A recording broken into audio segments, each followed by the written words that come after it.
Assalamualaikum warahmatullahi wabarakatuh.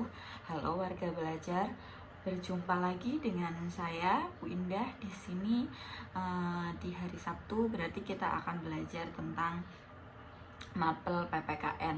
Kalau di minggu lalu kita belajar tentang otonomi daerah, pemerintahan daerah. Sekarang kita akan membahas tentang pemerintahan absolut. Jadi pemerintahan absolut itu dalam penyelenggaraannya itu dilakukan oleh pemerintah pusat sendiri.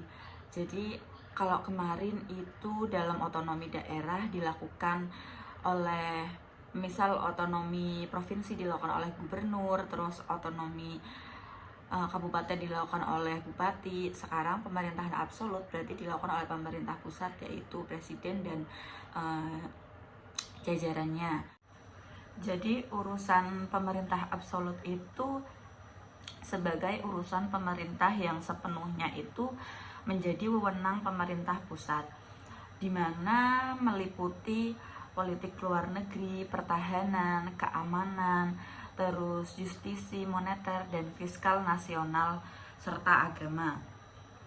Bu Ida akan berikan beberapa contoh dari yang tadi saya sebutkan. Yang pertama ada politik luar negeri.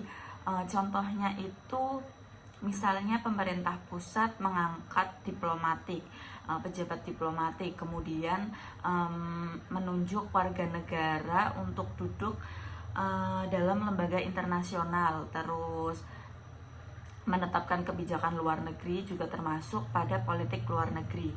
Kemudian contoh yang kedua dalam pertahanan, misalnya mendirikan dan membentuk angkatan bersenjata. Itu salah satu contoh dari pertahanan. Sebenarnya masih banyak lagi contoh mengenai urusan pemerintahan absolut, dari mulai tadi politik luar negeri, terus keamanan, pertahanan, agama, moneter, dan justisi. Nah, ini untuk tugas warga belajar.